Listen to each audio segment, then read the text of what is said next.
on va lire Psaume 24.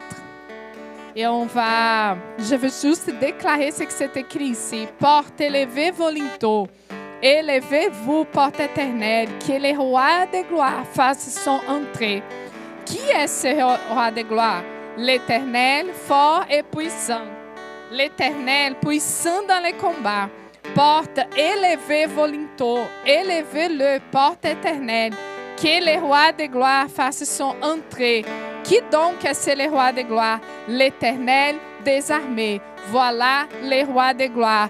Il est notre roi des rois. Il est le roi des armées. Et c'est ça, pendant qu'on chante, qu'on adore, il est en train de combattre pour nous. Il est en train de faire toutes les choses qu'on n'est pas capable de faire avec nos mains. Donc, on va adorer à celui qui est le Seigneur des armées, à celui qui est le Seigneur de notre vie, à celui qui est le Tout-Puissant de notre vie. Donc, on chante, on adore parce qu'il mérite toute notre adoration. Il est là, la présence du Seigneur est ici, se manifeste parmi nous. Donc, juste plonger, goûter, toucher, danser dans la présence de l'Éternel. Amen.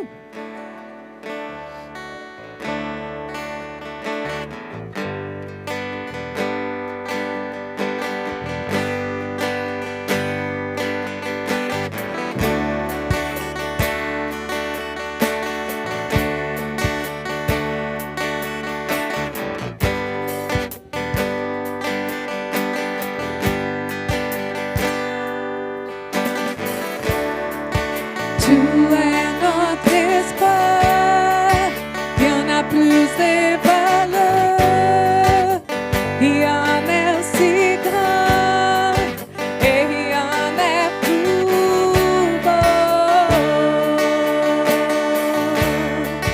que ta présence.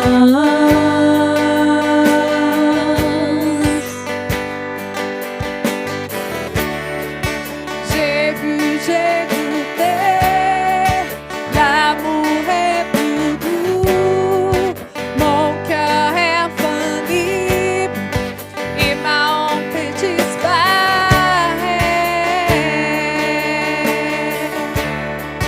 Dans ta présence,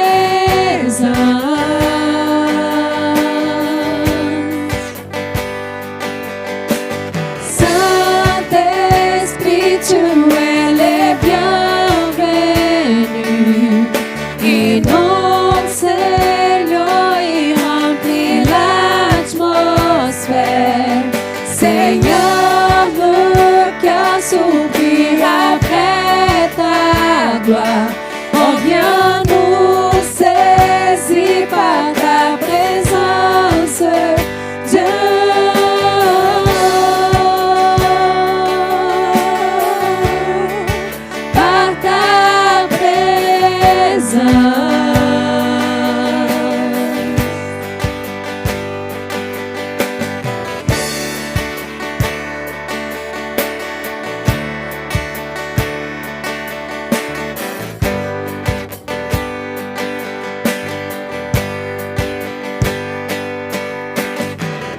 Et que soyons plus sensibles à ta présence, que nous vivions sur terre la gloire de ta bonté, que nous soyons plus sensibles à ta présence, que nous vivions sur terre la gloire de ta bonté.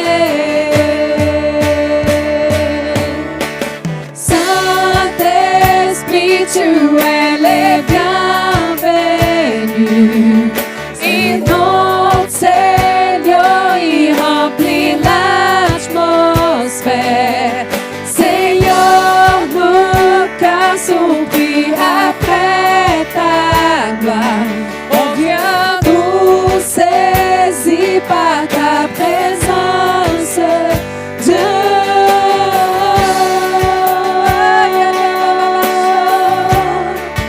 Par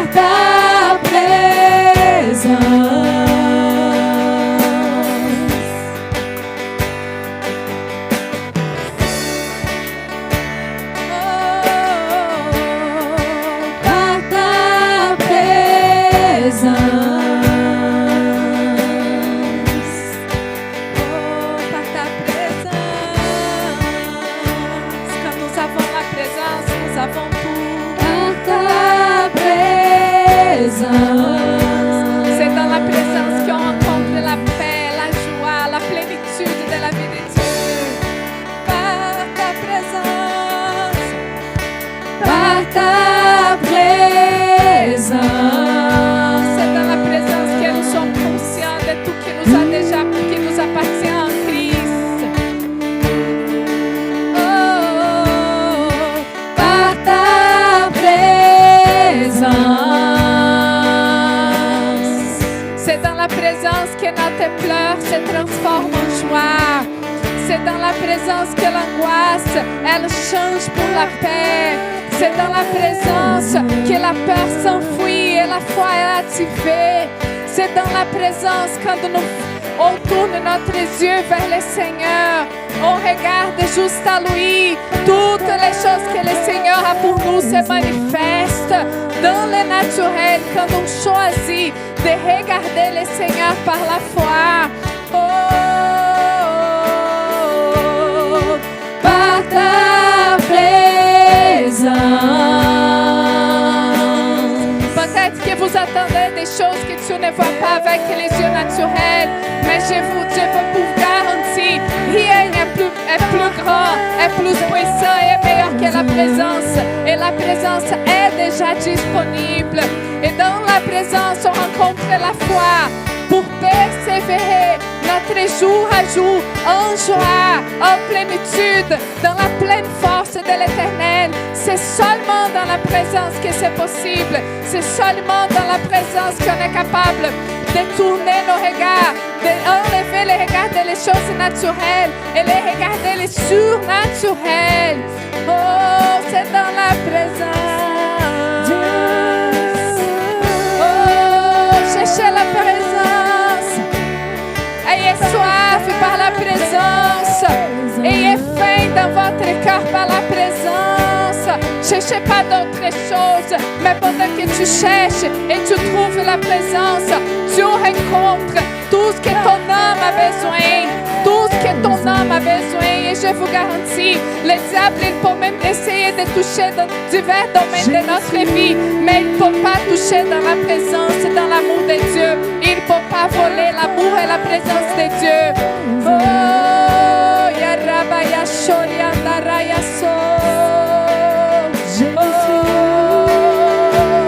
C'est dans la présence que les instructions, les directions de Dieu vont venir pour ta vie.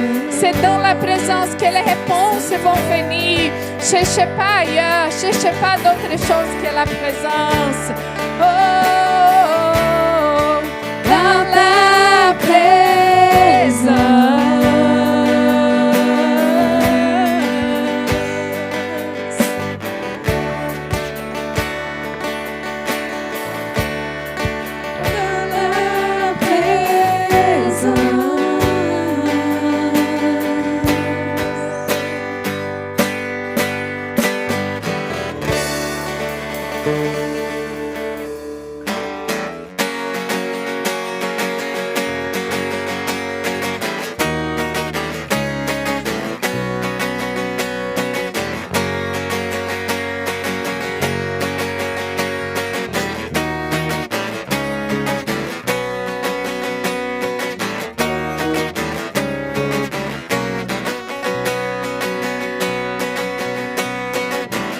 Qu'il pour qu'il les rois des cieux ouvrir ses bras.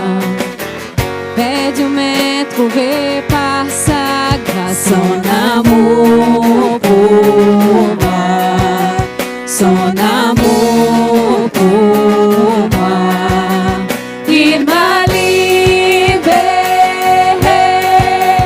m'a dette est payée. Je suis enfant de Dieu, je suis à lui. Il m'a racheté à la croix grâce à son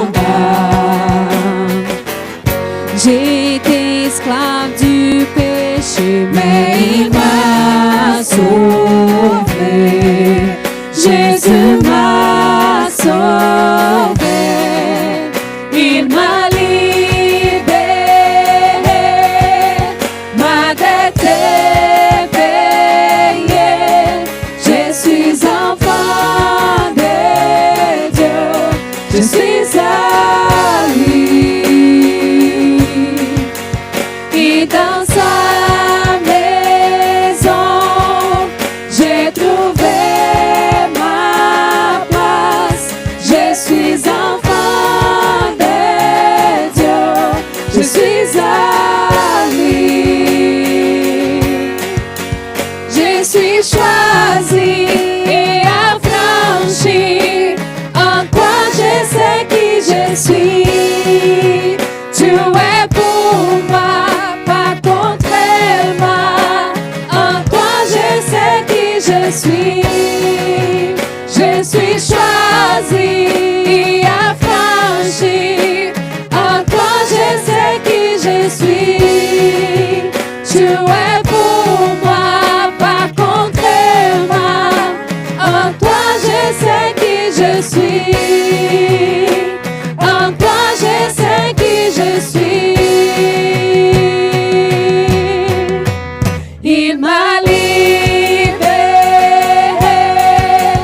ma dette est payée. Je suis enfant de Dieu, je suis à lui. Et dans sa maison, j'ai trouvé ma place. Je suis enfant de Dieu, je suis à lui. Et dans sa maison, j'ai trouvé ma place. Je suis enfant de Dieu, je suis à lui.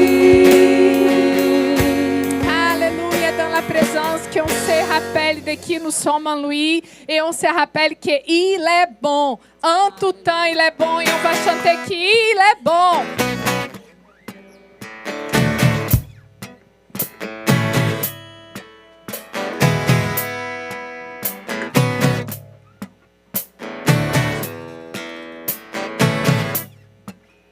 Dieu, tu es bon et ta grâce envers nous durera jamais. Dieu, tu es bon et ta grâce envers nous durera jamais. Pour tous les peuples et toutes les nations, des générations en génération, nous t'adorons. Alléluia, Alléluia, nous t'adorons pour qui tu es. Nous t'adorons. Alléluia, Alléluia, nous t'adorons pour qui tu es. Tu es bon.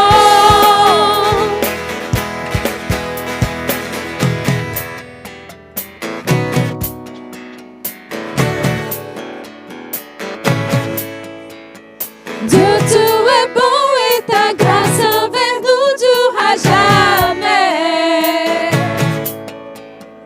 Dieu, tu es bon et ta grâce envers nous durera jamais.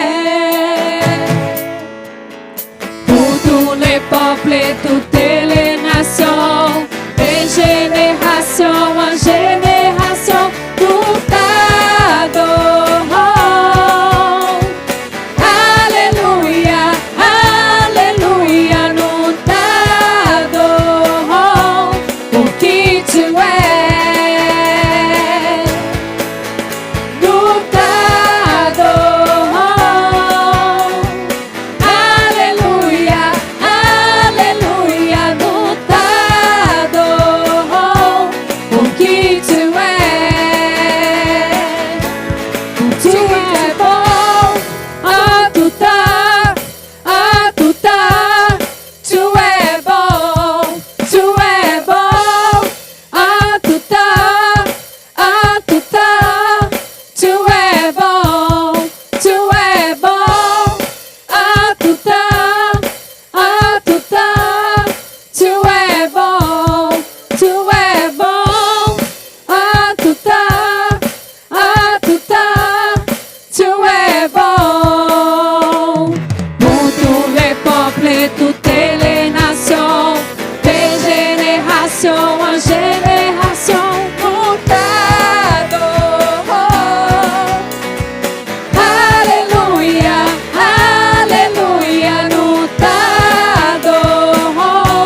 Glória a Dieu, Dieu est bon.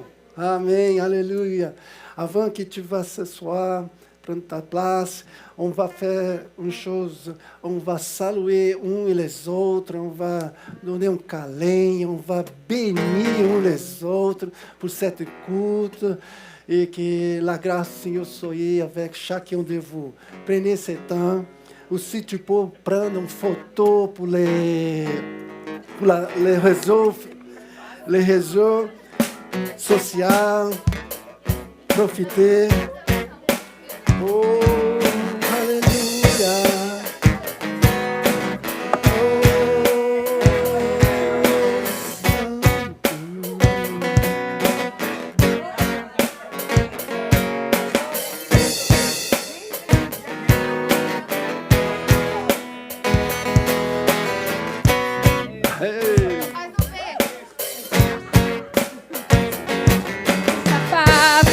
Resta sua Pour plus d'aimer, génération sur ta famille, et les enfants, et les enfants, que sa présence t'environne, là avec toi, à tes côtés, qu'elle t'inonde, il t'entoure, il est pour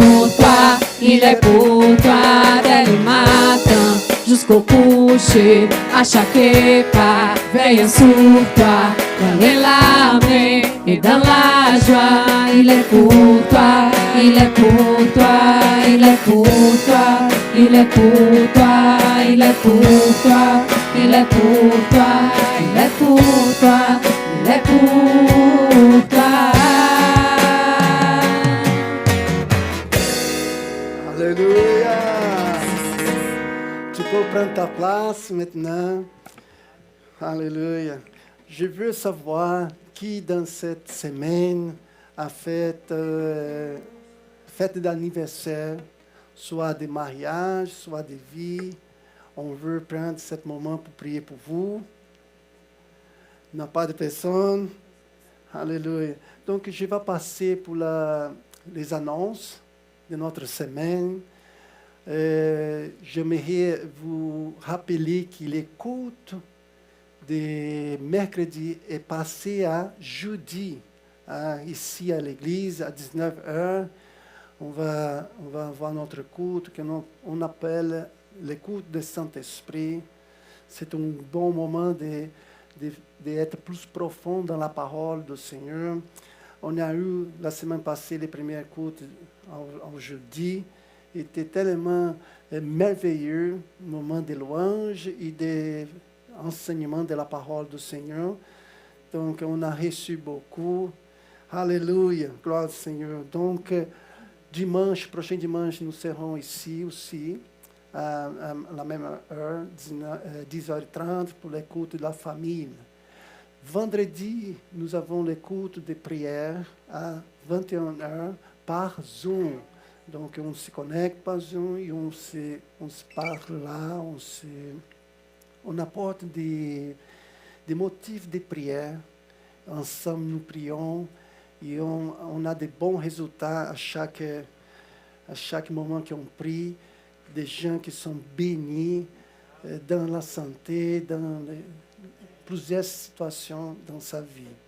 Ici, soit à l'étranger, de la même façon, Dieu opère de grandes choses. Alléluia. Nous sommes fiers d'avoir ce moment de prière ensemble. Alléluia. J'aimerais parler d'un culte qui va commencer, le jour va être 30 de janvier. Alléluia. Nous avons une diapositive ici, va être le culte soirée de jeunesse.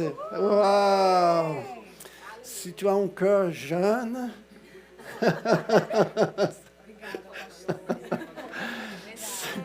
si tu sens un Christ Jésus jeune, c'est pour toi. Amen. Donc, cette première soirée de jeunesse va se faire à 30 janvier à 19h. qui va être dans la maison de notre leader de cette groupe de jeunesse, Gilberto e Thaís. vont être là. Ils ont ouvert sa maison pour cette journée de méditation dans la parole du Seigneur et spécifique pour les gens. Donc, il va être à cette adresse-là. Et on va partager dans notre canal de Telegram, l'adresse exactement. Amen. Donc, nous serons vraiment contents. Ça commence une nouvelle station dans cette área aussi. Alléluia. Je suis tellement fier que nous avons commencé cette année tellement bien, parce qu'on doit faire avec excellence. Aussi, si tu as remarqué, nous avons un nouveau pupitre et une nouvelle table qui va commencer à partir d'aujourd'hui ici. Alléluia. Tout ça commence tellement bien cette année. Alléluia. Gloire à Dieu. Donc, j'aimerais parler un peu de dîmes et offrandes. Je veux partager une parole, se trouve en Proverbe chapitre 3, verset 9 jusqu'à verset 10. La Bible, il parle au sujet de notre devoir. Ce n'est pas une chose d'obligation, mais on sent comme un devoir vers notre Dieu à qui nous aimons, n'est-ce pas? Et la Bible dit justement quoi? Honorer l'Éternel avec tes biens et avec les prémices de tout ton revenu. Alors tes greniers seront remplis d'abondance et tes cours regorgeront de mou. Ça vous dit quoi? Fais ta partie, donne ao Seigneur, et le Seigneur va te bénir. Et cette bénédiction que la parole ele dit, c'est d'une façon abondante. Alléluia. Si tu crois comme ça là, tu vas porter ton dîme et offrande avec joie au Seigneur, parce que tu es au courant que Dieu a promis abondance sur toi. Alléluia. Tu peux témoigner. J'ai fait ma partie et Dieu a fait sa partie vers moi. Rien ne me manque. Je suis dans la joie. Je suis dans l'espoir. Je suis dans la promesse de Dieu. Et le plus important, j'ai obéi à ce qu'il demande de faire. C'est ça que nous sommes créés, pour obéir à Dieu. Donc, dans ce moment, on fait avec notre joie.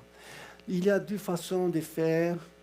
Nous avons les diapositives ici qui disent la façon que tu peux faire vers les centres du Interac bancaire. Tu peux faire à Église Verbe de la Vie, à commercial gmail.com. Et aussi, tu peux faire ici directement à l'église avec une enveloppe qui se trouve au fin là. S'il vous plaît, écris ton nom, placez ton offrande, ton dîme et apportez ici. J'aimerais que nous fermons notre yeux. J'aimerais prier pour ce moment. Et après, on va glorifier le Seigneur avec une chanson.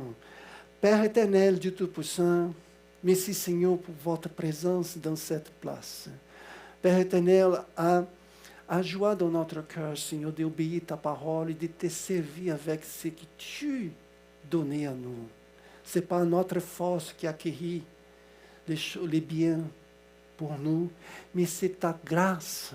C'est la force qui vient de toi, Seigneur, qui nous a donné, Seigneur, la capacité, l'intelligence, Seigneur, la force, Seigneur, la courage, Seigneur, pour à chaque jour, Seigneur, faire notre devoir, Seigneur. Père éternel, c'est tout ça, c'est toi qui nous as proportionné, Seigneur, cette vie bénie. Père, il fait plaisir dans notre cœur, Seigneur, te redonner ce que tu nous as donné, Père. Et te remercier, Père. Merci, Seigneur, parce que rien ne manque. Merci, Seigneur, pour toute bénédiction que tu nous donnes, Père. Notre cœur se déverse devant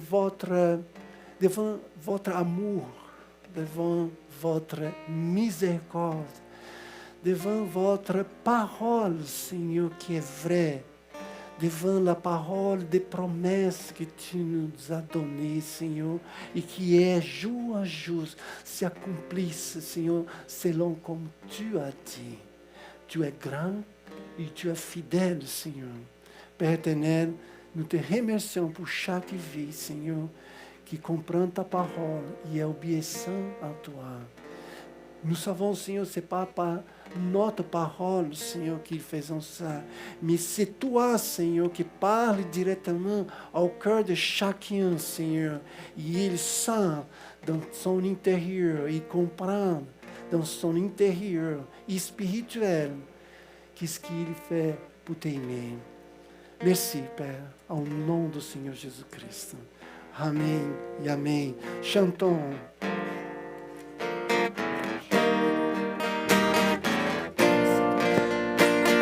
S'élever, adorer encore cette fois.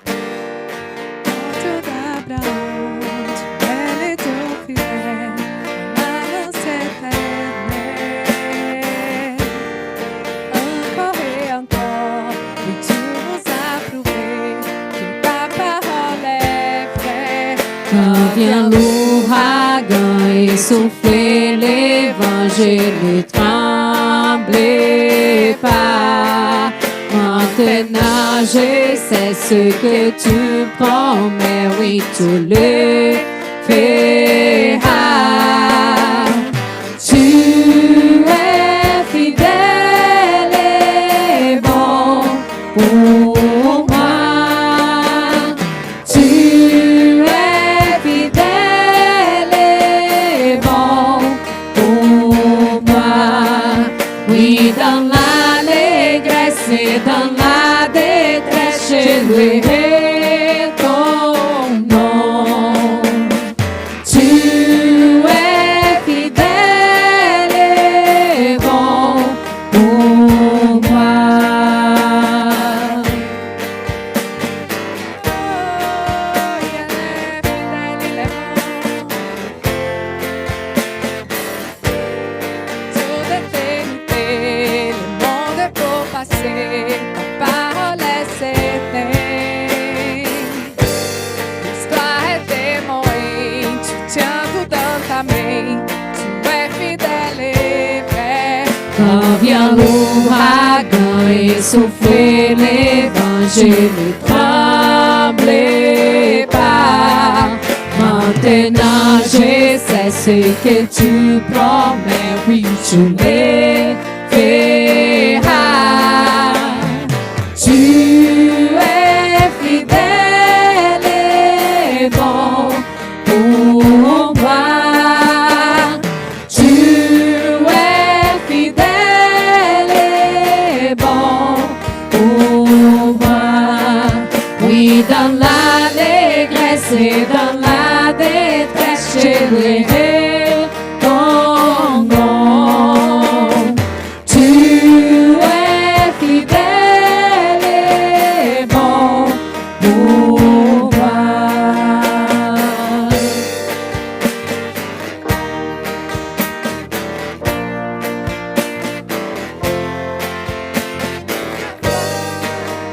Donne-toi Jésus, ma foi est en Jésus. Ma foi est en toi, Jésus, mon ancre et mon rocher. Oui, mon espoir à jamais, sur toi je peux compter. Ma foi est en toi, Jésus, mon ancre et mon rocher. Oui, mon espoir à jamais, sur toi je peux compter.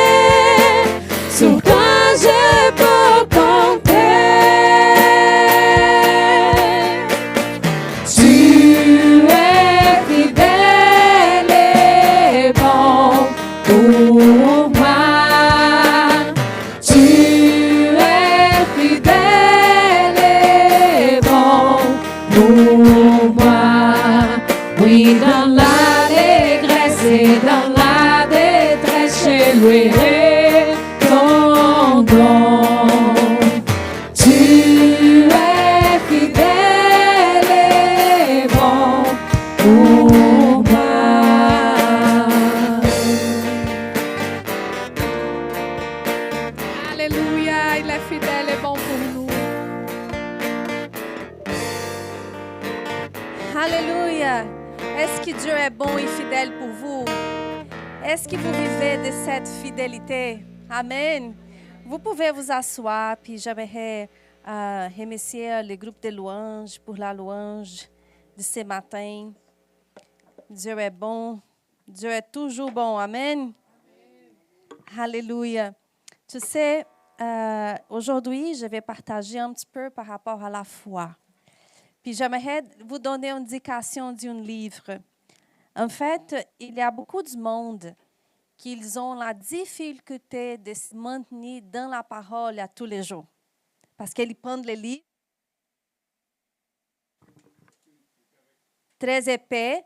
Ils ne savent pas comment étudier par thème, par exemple. Ils ne savent pas comment étudier la Bible. Si est-ce que je commence de Genèse, mais si je commence par les Genèse, c'est le commencement, puis après vient l'histoire des peuples juifs, mais je ne suis pas juif. Donc, d'habitude, les gens ne savent pas comment rester dans la parole à chaque jour. Et c'est pour ça que j'aimerais vous indiquer un livre, qui c'est un livre de dévotionnel. Je pensais qu'on avait 7 livres en français, mais j'ai trouvé juste en portugais, mais c'est sûr et certain que sur Amazon, on a en français, mais c'est La nourriture de la foi. Puis, c'est une dévotionnelle que si tu n'as pas beaucoup de temps, mais que tu veux garder ton pensée dans la parole, c'est juste une page avec un verset. Puis, tu peux lire. C'est comme établir le commencement de ta journée avec des versets que tu peux après même prendre les trains, prendre l'autobus, les métros pour aller au travail. Mais tu as établi la base pour que le Saint-Esprit puisse te parler pendant la journée. Je te dis une chose, je sais que des fois, par exemple, mes enfants, ils savent si le souper va sortir, s'ils me voient dans la cuisine. S'ils me voient en train de faire quelque chose. Et des fois, on veut manger, mais on ne veut pas mettre la nourriture devant nos yeux. Donc, j'aimerais laisser cette indication. C'est une dévotionnelle, ce n'est pas un livre d'études. C'est vraiment une petite portion pour prendre à chaque, c'est un petit morceau pour prendre à chaque jour. Amen. Donc, je vais voir si parce que la dernière fois qu'on était avec Pasteur Ken, Pasteur Ike, on avait acheté des livres comme ça. Je vais voir si on a encore ici en français. Mais, amen. Donc, j'aimerais juste, avant de commencer, de prier, puis consacrer vraiment ce temps au Seigneur, puis dire, Seigneur, nous sommes là, pas parce que c'est ça que la religion dit, qu'on doit aller à l'église à chaque dimanche. Mais moi, Seigneur, je ne veux pas prêcher parce que le pasteur m'a demandé de prêcher. Je suis ici, Seigneur, parce que j'ai l'opportunité d'arrêter devant ta parole, d'écouter ta vérité. Puis la parole dit que c'est la vérité qui me rendra libre, Seigneur. Seigneur, je sais, parce que je sais que le Saint-Esprit, il est ici, il habite en moi, il habite en chaque personne qui est là ce matin. Puis Saint-Esprit, je te donne la liberté, Seigneur, pour révéler Jésus, révéler les Écritures, Seigneur. On veut garder la simplicité de la parole parce que Jésus, il était simple en tout le temps. Donc, Seigneur, viens bouleverser nos vies, Seigneur. Puis que chaque personne qui est là aujourd'hui, elle soit attentive à ta parole. Qu'elle garde les pensées en toi, qu'elle ne laisse pas la distraction de ce qu'elle a besoin de faire après le culte, Seigneur. Voler la parole qui est prêchée aujourd'hui, Seigneur. Au nom de Jésus. Amen. Je te dis une chose. On est tellement responsable pour garder notre pensée attentive à la parole.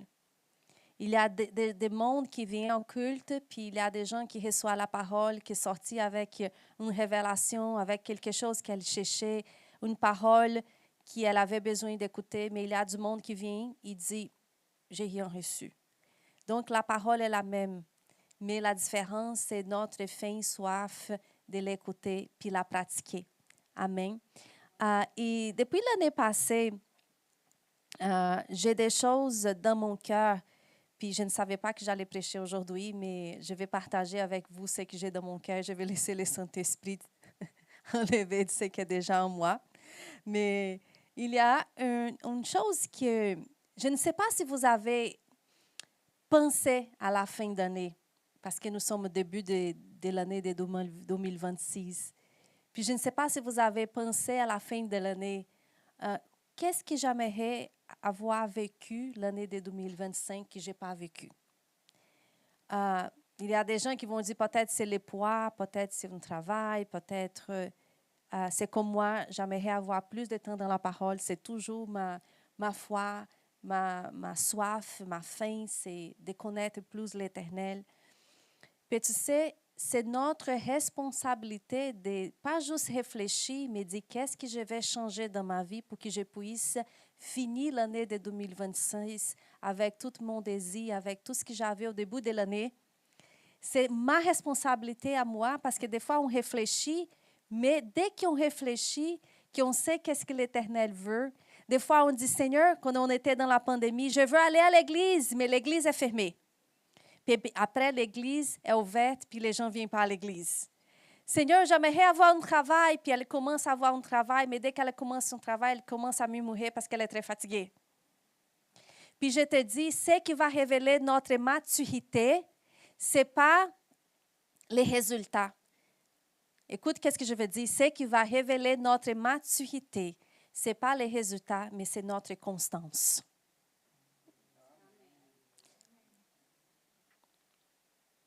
Parce que je te dis une chose, on peut embaucher un coach qui a toute la technique de croyance, mais ça va pas dire qu'il va amener la maturité dans notre vie. Parce que le mauvais jour va arriver, puis c'est notre constance, comment est-ce que je vis, c'est qui va révéler si je crois vraiment pas en certaines vérités.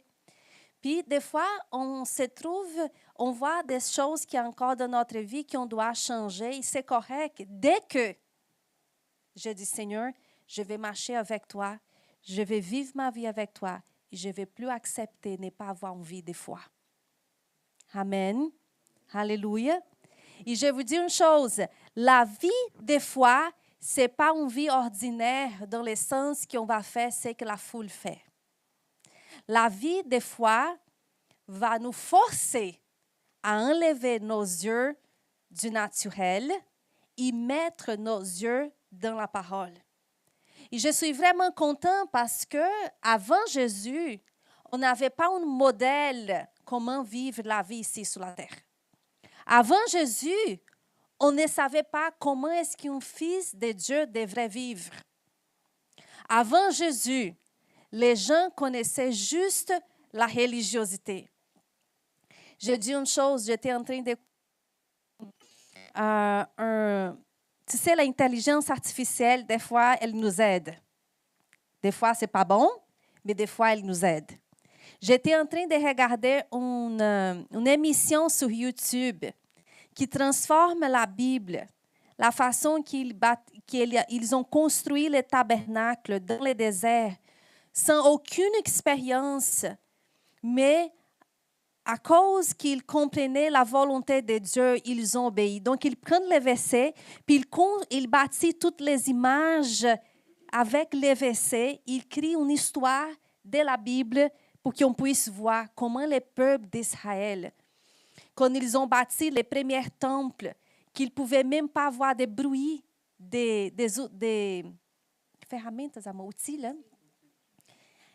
étaient tellement les références qu'ils avaient par la présence de Dieu, qu'ils étaient en train de bâtir la maison de Dieu, qu'ils ne pouvaient même pas parler pendant qu'ils étaient en train de travailler.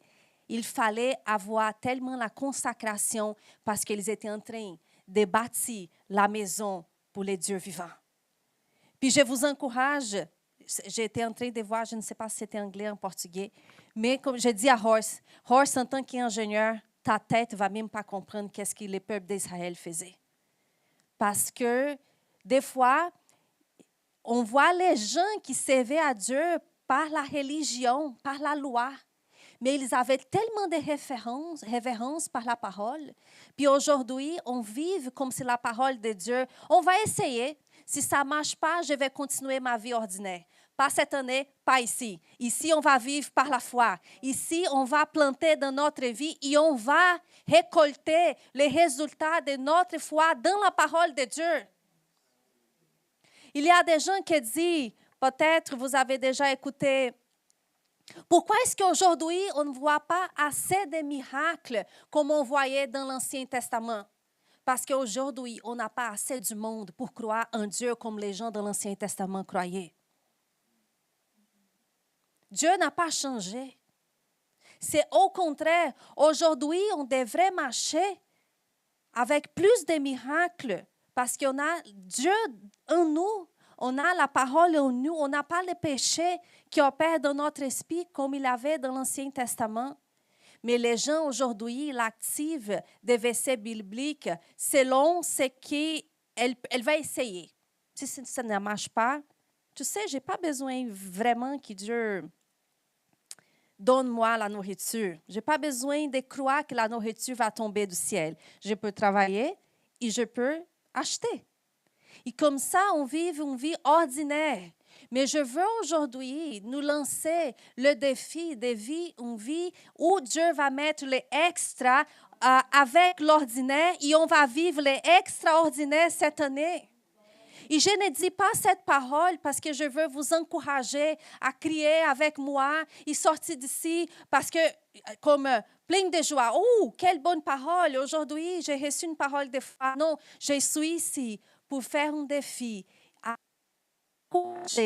sortir d'ici et mettre la parole en pratique. Et j'ose à dire, si quelqu'un décide de vivre par la parole de Dieu, je n'ai même pas besoin de micro, mais c'est correct. Elle va, si on décide de ne pas juste... Combien de gens qui sont allés à l'école biblique sont ici? Levez vos mains. Ici, école biblique, oui, école biblique, école Verbe de la vie, oui, n'importe où. Je vous dis une chose, la question que je me pose, est-ce que je vis la connaissance que j'ai appris?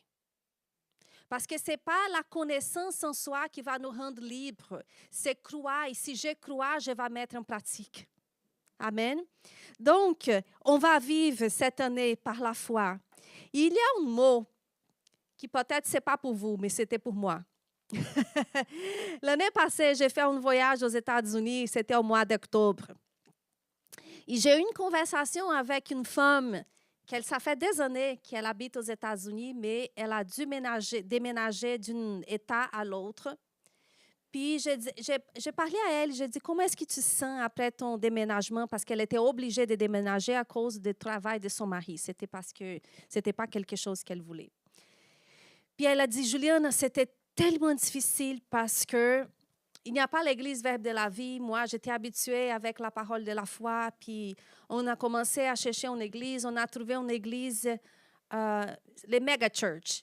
Mais c'est une bonne église, mais ça passait déjà 10 mois et je souffre beaucoup parce que je veux toujours retourner à la place où j'étais.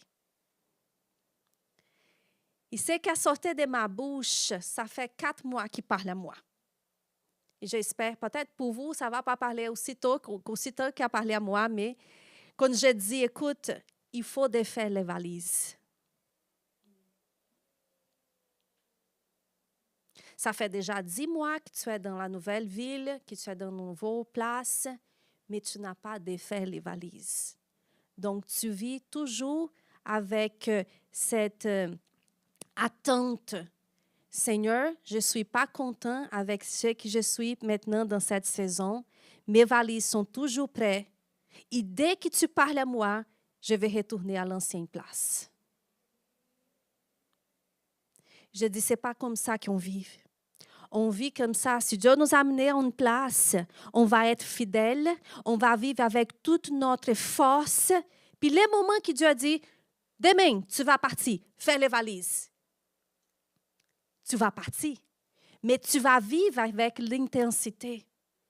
Donc, après 2-3 mois, je me rencontré avec elle, puis elle est partie, elle est retournée pour passer un temps avec nous. Et j'ai dit, écoute, comment ça va depuis le mois d'octobre? Elle a dit, Juliana, je suis tellement bien, j'ai décidé de défaire les valises. Je ne suis pas en train de dire que on ne peut pas... C'est au contraire, on vit ici avec des attentes de notre futur, mais il y a beaucoup de monde qui n'est pas capable de marcher dans la foi, de marcher avec Dieu parce qu'elle a rejeté le présent. Combien de fois vous avez déjà rencontré avec des personnes qui sont arrivées ici au Québec, qui ont la même conversation? Il fait froid, les gens ne veulent pas écouter l'Évangile. Ah, blablabla, ils murmurent, ils chialent. Puis cette personne, elle ne se rend pas compte qu'elle est en train de faire un trou dans son bateau, puis qu'elle n'avance pas dans la vie parce qu'elle n'est pas prête. Dans la saison qu'elle est ici, peut-être Dieu va changer la saison en 3, 5, 6 mois dans ta vie. Mais dès que Dieu n'a pas donné une 12e ordonnance, il faut qu'on soit fidèle en toutes les choses que Dieu nous demande de faire. Et je raconte toujours mon témoignage parce que, quand je dis mes prédications, toujours, Dieu a parlé d'abord à moi. Donc, si je fouette à vous, j'étais déjà fouettée avant. Quand je suis arrivée ici au Québec, ça va faire 19 ans. Je suis arrivée ici comme un bébé. Hein. Après 3 mois que j'étais ici au Québec, je me suis rendu compte que je ne parlais aucun français. Pour moi, c'était tellement difficile de comprendre que la culture était vraiment différente au début parce que moi et Horst, on a vécu à Toronto en 2003-2004. Donc, on a rendu compte qu'on était immigrés dans un autre pays. Puis, je ne savais pas parler aucun mot en français. C'était « bonjour, comment ça va ?» Puis la réponse, c'était comme « oui ». Qu'est-ce que j'ai fait? J'ai commencé à dire « Horst », postuler, chercher un emploi pour les côtés anglophones. Je ne suis pas capable de vivre ici, je ne parle pas la langue. Comment est-ce qu'on va avoir des enfants? Qu'est-ce que j'étais en train de faire? J'ai laissé la valise prête à partir. Je n'acceptais pas le fait, oui, que c'était la saison que Dieu m'avait amenée ici. Donc, qu'est-ce que j'étais supposée de faire? Aller étudier le français, aller comprendre la culture, en lieu d'atourmenter mon mari, jour et nuit, il faut qu'on parte pour les côtés anglophones. Et c'est ça que les gens font. Et d'abord, je vous dis, femmes, vos maris ont la tête. Si Dieu n'a pas parlé à lui, écoute, si on n'est pas capable de se mettre d'accord avec la tête, qu'on est capable de toucher, de voir et d'écouter, tu ne vas pas se mettre d'accord avec Dieu. Donc, il y a beaucoup de gens qui souffrent dans leur vie, c'est parce qu'elles ne sont pas capables d'écouter leur mari non plus. De se soumettre, de prier, Seigneur, je veux partir d'ici, par exemple, mais parle à lui. Et s'il ne parle pas à lui, je vais être fidèle. Donc, c'est intéressant parce que je vais vous dire une chose. Moi, ça fait des années que j'ai décidé de vivre par la foi. Ici, des fois, on ne comprend pas beaucoup de choses. Pourquoi est-ce que je suis ici? J'ai laissé cette question, ça fait 15 ans. Parce que j'ai dit, Seigneur, mon français, je ne parle pas français. Pourquoi est-ce que je suis ici? Et combien de gens n'avancent pas dans leur vie? Parce qu'elles sont toujours avec les valises prêtes. Mais on va défaire les valises. On va être fidèles dans cette saison. On va donner notre 100% à ce que Dieu nous a demandé. On va arrêter de maudire la terre. Cette terre est bénie. Le Québec a ouvert les portes pour nous. On va bénir cette nation, on va bénir cette province, on va bénir les politiciens, on va bénir l'économie, on va bénir les gens. Alléluia.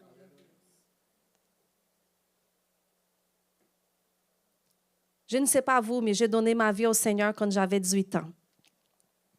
Et je voulais même pas aller à l'université parce que je voulais être missionnaire. Puis quand on arrive dans une place qu'il n'y a pas beaucoup de gens, de croyants, qu'est-ce qu'on veut? On veut partir d'ici pour aller à une place qui a beaucoup de croyants. Il n'y a pas d'allure. Amen. Donc, oh mon Dieu, j'ai tellement de choses à dire, mais je vous invite à vivre une vie de foi. Et la vie de foi, elle est une folie aux yeux de l'homme naturel. Mais tout le monde qui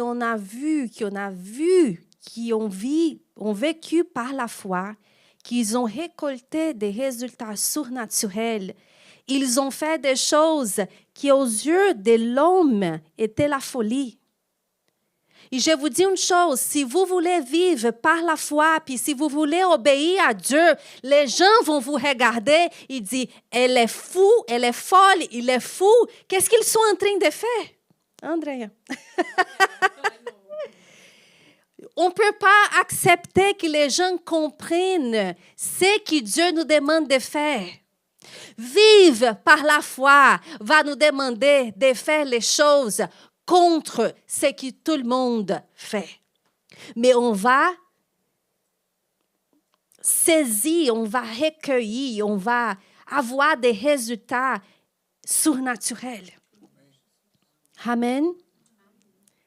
Si vous dites Amen aujourd'hui, demain vous allez pratiquer cette parole. Si Dieu vous demande de faire quelque chose qui c'est hors de l'ordinaire, ne pensez, si j'ai fait ça que Dieu me demande, qu'est-ce que les gens vont penser?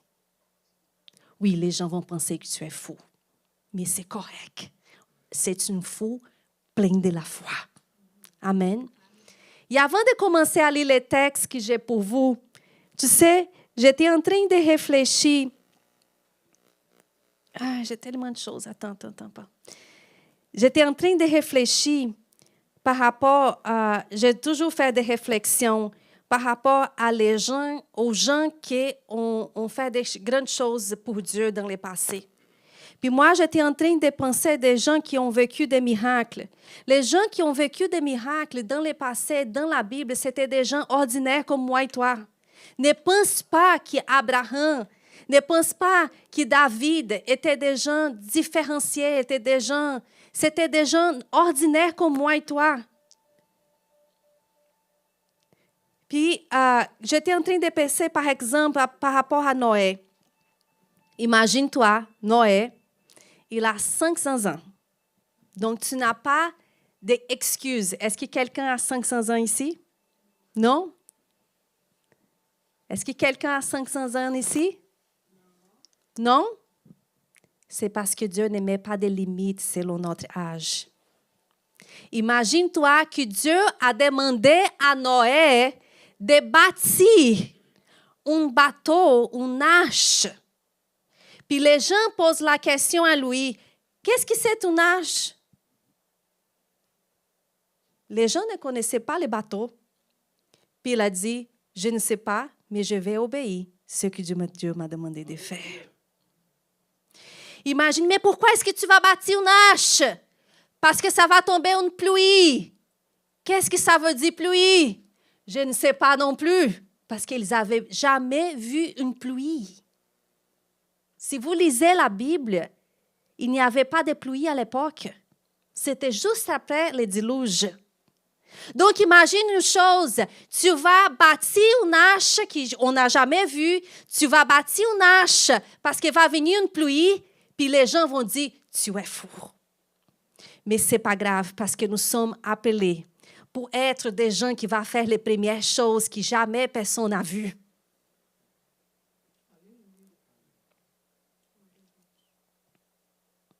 C'est les pionniers qu'on appelle, les gens qui ont vu quelque chose que jamais personne n'a vu. Les gens qui ont écouté la voix de Dieu, qui ont suivi les plans de Dieu, qui ont obéi les plans de Dieu. Et je te dis une chose, personne n'avait vu une arche, personne n'avait vu une pluie. Tout le monde appelait à Noé des fous, mais je te dis, la pluie est tombée, l'arche, elle a fonctionné, puis il a sauvé toute sa famille.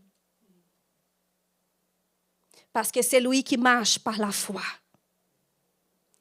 La seule chose que Dieu va nous demander de faire, c'est d'obéir sa parole. Puis les miracles, c'est Dieu qui va faire. Dieu n'a jamais te demandé de transformer de l'eau en vin. Mais il nous demande de remplir les vases.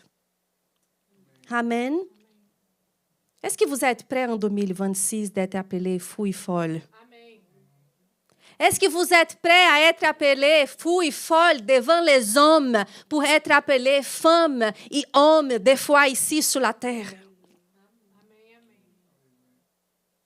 Quand on pense à Sarah, je sais que ce sont des versets connus, mais ce n'est pas parce que c'est connu que c'est moins puissant.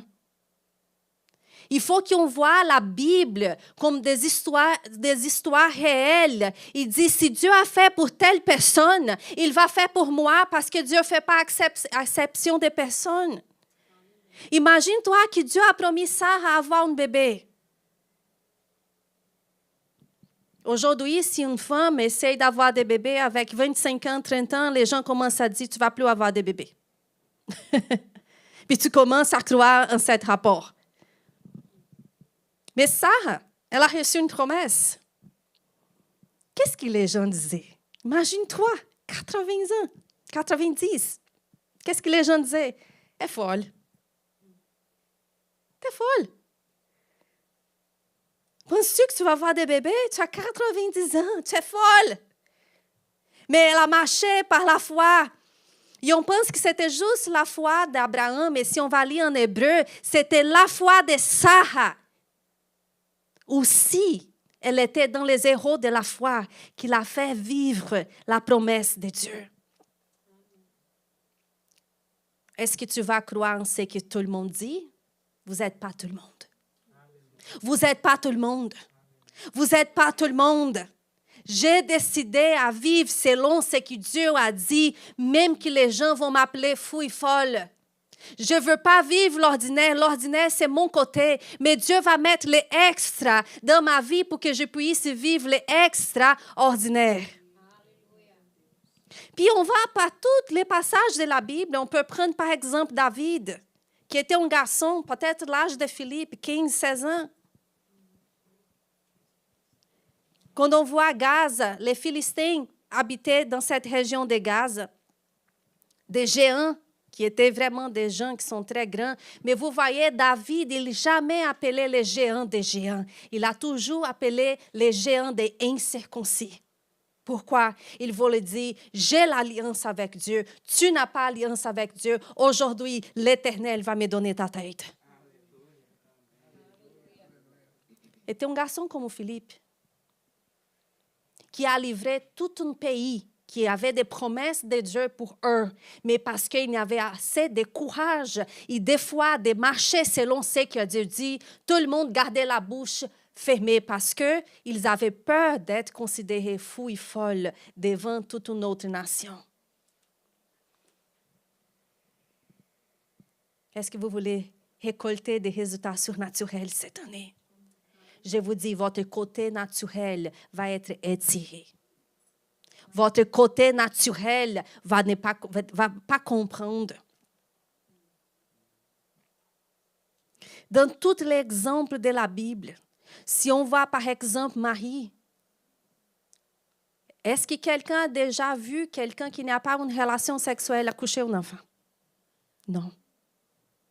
Mais parce qu'elle a dit oui à les surnaturels de Dieu, je te dis, on vit par la foi, puis on va récolter des résultats surnaturels. Amen.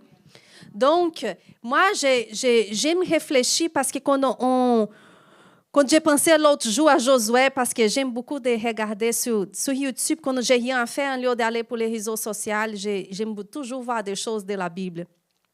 Sur YouTube, il y a beaucoup de choses qui montrent. Puis l'autre jour, j'étais en train de regarder une émission qui parlait comment les murailles de Jéricho étaient aussi puissantes. Les largeurs. Elle était épais. Il y avait des maisons qui étaient sur la ville.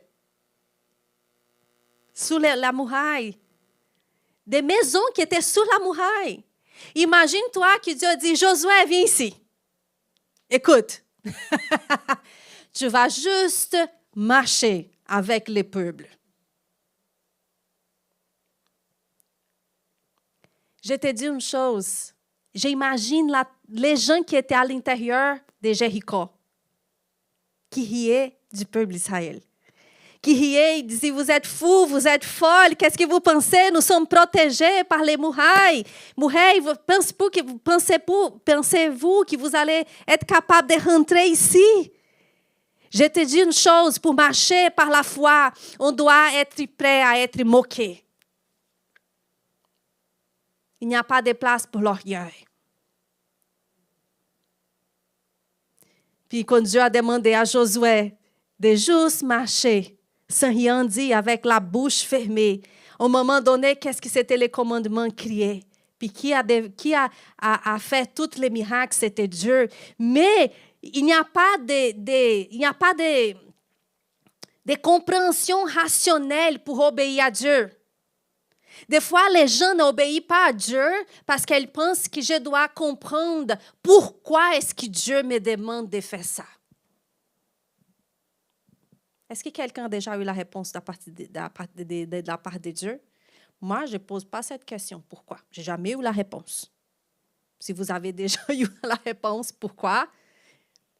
Je n'ai jamais eu. Je ne demande pas à Dieu pourquoi. Donc, qu'est-ce que c'était les résultats? Les résultats que les gens qui moquaient de Josué et de tous les peuples ont vu les murailles tomber. Et les gens sont comme des gens comme moi et toi. La différence, c'est parce qu'ils croyaient dans la parole. Ils croyaient en ce que Dieu disait. Puis il avait tellement révérence en ce que Dieu disait qu'il ne doutait pas. Bien sûr que quand il péchait fort aussi. Hein? Quand il s'éloignait de Dieu. Puis on voit les conséquences. Donc, j'aimerais lire un texte avec vous. C'était un texte que j'étais en train de méditer hier, qui c'est en Luc, verset 1. Puis on revient à cette pensée que Jésus nous a laissé les modèles de comment vivre en tant qu'enfant de Dieu, en tant que fils de Dieu.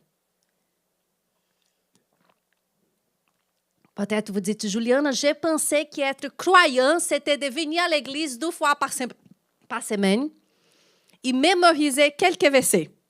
Non. Être un croyant, c'est croire en Jésus. Il croit qu'il a laissé les modèles en tant que fils de Dieu, comment est-ce qu'on doit vivre. Donc, c'est notre standard, notre modèle de vivre. Je vive comme Jésus vivait. Amen. Donc, on va commencer à lire cet verset et on va méditer un petit peu dans les prochaines 25 minutes. En Luc 5, à partir du verset 1. Comme Jésus se trouvait auprès du lac de Génézareth et que la foule s'y pressait autour de lui pour entendre la parole de Dieu, il vit au bord du lac 2 barques, d'où les pêcheurs étaient descendus pour laver leurs filets. C'est intéressant parce que ils étaient en train de laver leurs filets parce que c'était dans un autre évangile, on voit que c'était le moment qu'ils n'ont rien à pêcher. Donc, ils étaient en train de laver les filets parce qu'il n'y avait pas de poissons. Est-ce que vous vous rappelez de cette histoire de la Bible? Restez avec moi que vous allez comprendre pourquoi est-ce que j'ai décidé de parler de cette verset aujourd'hui. Donc, ils étaient en train de laver les filets, puis dans le côté naturel, j'ai fait tout ce que je pouvais faire, mais je crois que ce n'était pas la volonté de Dieu aujourd'hui d'avoir des poissons. Donc, qu'est-ce que je vais faire? Je vais laver les filets, puis je vais laisser l'autre jour, quand c'est la volonté de Dieu, peut-être je vais récolter. C'est comme ça que les gens pensent. Oui ou non? J'ai fait tout ce que je pouvais de mon côté. Mais, as-tu vu Dieu? Ce n'est pas ta volonté. Que je sois pourvu. C'est comme ça que les gens prêchent quand ils n'ont pas la compréhension de ce que Dieu veut pour notre vie. Donc, c'est intéressant que Jésus, il dit comme ça, il monte dans une de ses barques qui était à Simon et qui le prie de s'éloigner un peu de la terre.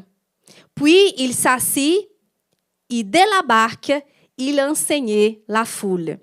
C'est intéressant parce que un jour, j'étais en train d'écouter une personne qui disait, tu sais, Jésus n'avait pas besoin de la barque pour prêcher, oui ou non? Si Jésus décide d'aller au milieu de la mer, il restait au-dessus de l'eau, il prêchait pour les gens, il serait capable, oui ou non? Mais imagine-toi Jésus en train de prêcher sur l'eau.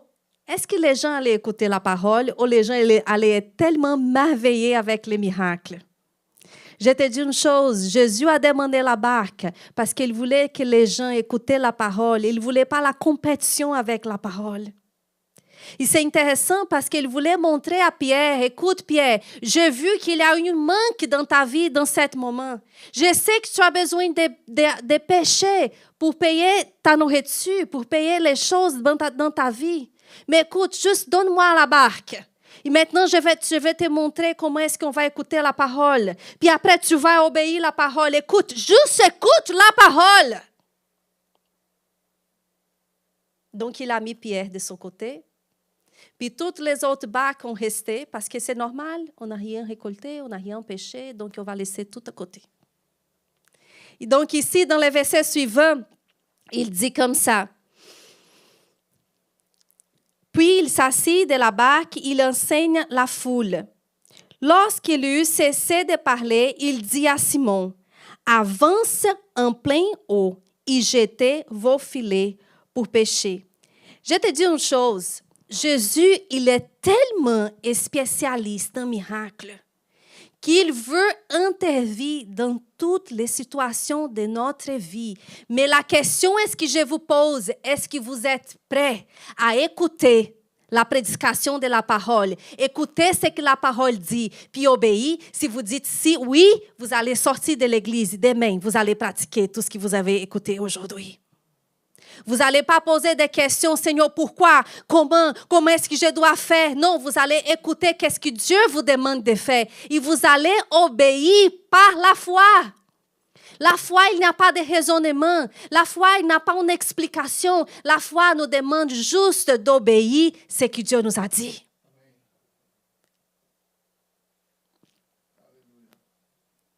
Et c'est intéressant que on va voir que les mots lâchés dans le sens que je vais abandonner, j'ai déjà tout essayé. Oh Seigneur, oui, je comprends ce que cet verset dit, mais j'ai déjà essayé de vivre cet verset. Ça ne doit pas exister dans notre vocabulaire. La désistance, lâcher, parce que Dieu ne lâche pas. Dieu, il est en train de nous dire que l'année de 2026, il veut nous encourager à vivre des miracles. Mais les miracles, ne va pas penser, les gens qui vivent par la foi, elles vont agir d'une façon qu'elle ne va pas être acceptée par les autres, ni même pas par les religieux. Juliana, pourquoi est-ce que tu fais ça? Parce qu'elle a demandé, mais écoute, es-tu folle? Donc, on va voir que dans les versets, quand je dis, imagine-toi, quand Pierre, il a dit, quand l'Éternel, quand Jésus a dit à Pierre de jeter les filets. Qu'est-ce que Pierre pourrait dire? Seigneur, ça fait des années que je pêche. Laisse-moi t'expliquer. On pêche pendant la nuit. Parce que pendant la nuit, les poissons sont dans la superficie. Mais quand le soleil il s'élève, ils vont en plus profonde. Seigneur, laisse-moi t'expliquer pourquoi ton plan ne va pas marcher. On a déjà essayé, mais ça ne marche pas. Les poissons ne sont pas ici aujourd'hui. Tu vois, toutes mes amies, ils ont beaucoup d'expérience. Regarde, Jésus, tu vas travailler toujours avec du bois. Mais moi, j'ai l'expérience. Moi et mes amis, avec la barque, nos parents étaient déjà des pêcheurs. On sait comment travailler avec la pêche. Maintenant, tu veux me dire de jeter les filets, le soleil, ça ne va pas? Non. Dites-moi si ce n'est pas comme ça qu'on agit quand on parle à Dieu. Seigneur, non, je sais plus que toi. Oui ou non? Je ne sais pas vous, mais moi, quand je lis la parole, j'imagine la parole et j'essaie de trouver des places où je ne suis pas en train de vivre la volonté de Dieu. Ce n'est pas pour vous juger, c'est pour me juger. Parce que la parole dit que si je ne me juge pas, la parole, elle va me juger. Donc, je veux vivre selon ce que la Bible dit. Donc, c'est intéressant que, j'imagine, la Bible dit qu'il était en train de prêcher par rapport au royaume de Dieu.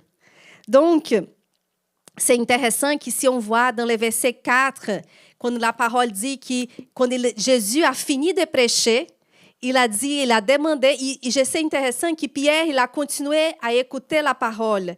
Et maintenant, Jésus a dit, maintenant, mets en pratique.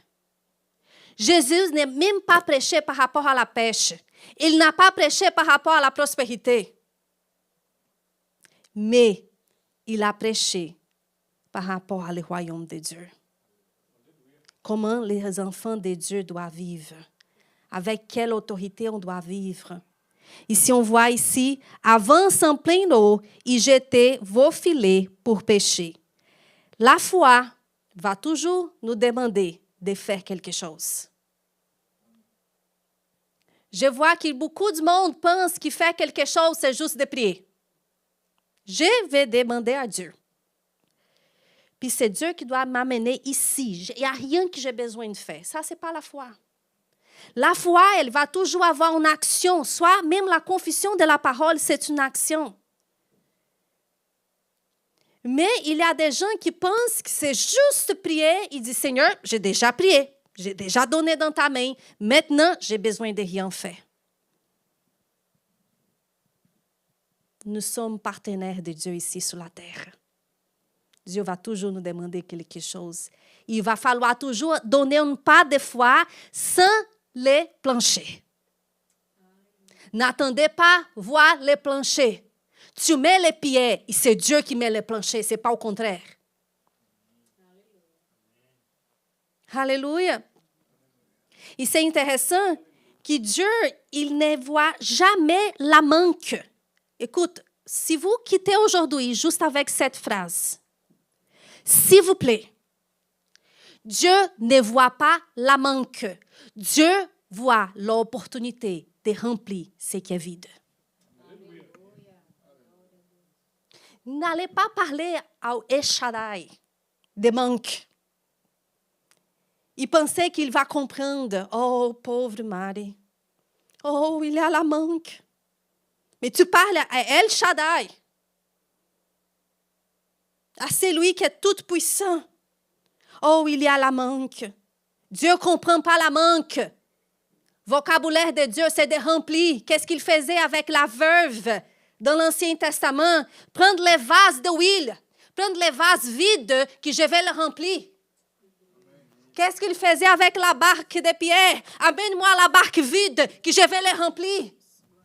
Qu'est-ce qu'il a fait avec les ventres de Marie? Amène-moi les ventres avec la foi et je vais les remplir. Je ne sais pas quelle place de votre vie elle est vide. Est-ce que vous avez problème de mariage? Dieu veut les remplir. Est-ce que vous avez des problèmes avec votre argent? Dieu veut les remplir. Le problème, ce n'est pas qu'est-ce qui est vide.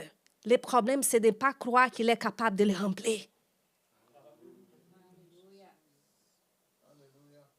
J'ai déjà lu, ça fait 2 semaines que je lis le verset de 1 Corinthiens 2, 8.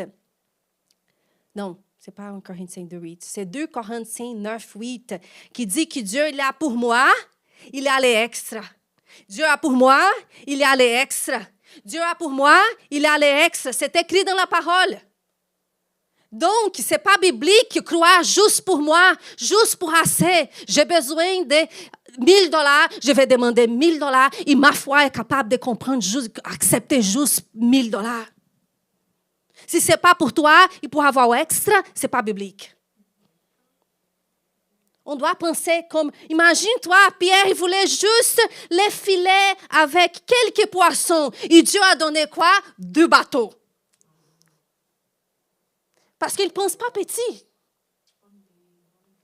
Il ne pense pas petit, oui, c'est ça. Qu'il dit comme ça, et Dieu pour vous combler de toutes sortes de grâces, afin que, possédant toujours, dis toujours, c'est toujours, toujours en toute chose de quoi satisfait, ça c'est pour moi.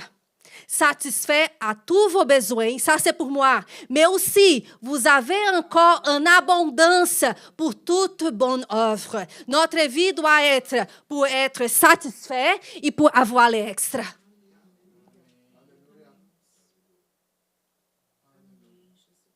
Est-ce qu'on va vivre 2026 comme ça? Est-ce qu'on va écouter Dieu en lieu d'écouter la foule?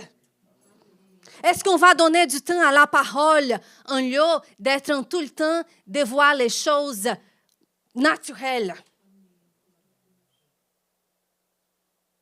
Marcher avec Dieu va nous demander de ne pas regarder le naturel. J'ai dit une chose.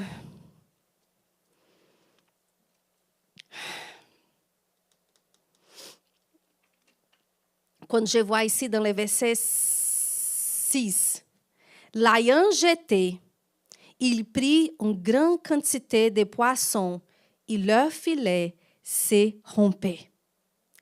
J'ai dit une chose, quand ils étaient en train de laver, quand la personne est en train de laver les filets, il dit, Seigneur, désolé, je n'ai rien pris aujourd'hui, je vais mettre mes filets, je vais garder mes filets et je vais essayer un autre jour. En lieu de faire ça, je dis, Seigneur, je vais renforcer mes filets parce que je sais que le Seigneur va amener tellement de poissons. C'est comme ça que les gens de la foi vivent, prêts à toujours à voir des miracles. Mais je te pose une question. Si la manque avant la parole était la volonté de Dieu, pourquoi est-ce qu'ils ont pêché tellement de poissons après la parole? C'est quoi qui a mené? Dites-moi. Quand Dieu a dit à Pierre, jette les filets, comment est-ce que les filets est venu vers Pierre? Dis avec moi, par la parole. Par la parole. Par la parole. Les poissons ont écouté la parole et ont obéi à Dieu. Est-ce que c'était la volonté de Dieu, la manque avant la parole et après, c'était pas la volonté de Dieu, maintenant la provision après la parole? Non, parce que la provision est la volonté de Dieu toujours. Mais qu'est-ce qui va faire la différence? C'est la parole. C'est écouter la parole. C'est parler avec les circonstances. C'est croire dans les miracles. Ça, c'est la preuve que des fois, on ne vit pas la volonté de Dieu. Ben, ce n'est pas parce que ce n'est pas la volonté de Dieu, c'est parce qu'il n'y a pas la parole.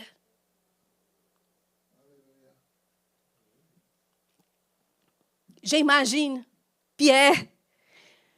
Oui, selon ta parole, je vais jeter les filets. C'est ça qu'il a dit? Comment c'est écrit ici? C'est dans un autre, je crois, évangile qu'il dit, mais c'est selon ta parole que je vais jeter les filets. Oui, c'est là? Simon lui peut mettre, nous avons travaillé toute la nuit sans rien prendre, mais sur ta parole, je jeterai les filets. Sur ta parole, je vais jeter les filets. Sur ta parole, je vais t'obéir. Sur ta parole, je ne vais pas écouter le naturel. Sur ta parole, je vais faire des grandes choses pour Dieu en 2026. Sur ta parole.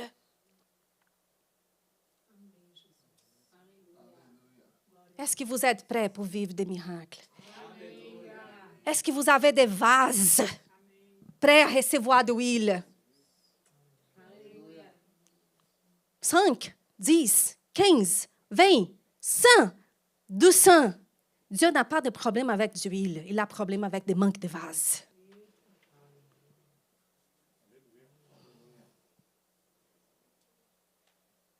Et j'imagine que les autres qui regardaient Jésus, puis regardaient Pierre. J'imagine que quand Jésus a dit « jette les filets », j'imagine que les autres qui étaient comme des amis, mais qui ne croyaient pas, ils riaient de Pierre. Il ne sait pas. Les poissons sont cachés. Je te dis une chose, il n'y a rien qui est caché de nous. Il n'y a rien qui peut être caché de nous quand on parle la parole de Dieu.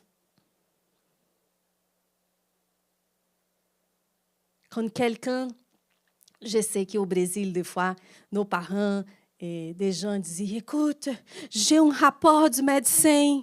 Écoute, c'est ça que le médecin m'a envoyé, mon rapport. Voici les liens Google pour que tu puisses voir les problèmes, les conséquences, qu'est-ce que je dois apprendre. Est-ce que vous avez déjà reçu des messages comme ça des parents, des gens au Brésil qui veulent montrer les rapports du médecin et déjà nous donnent les liens Google?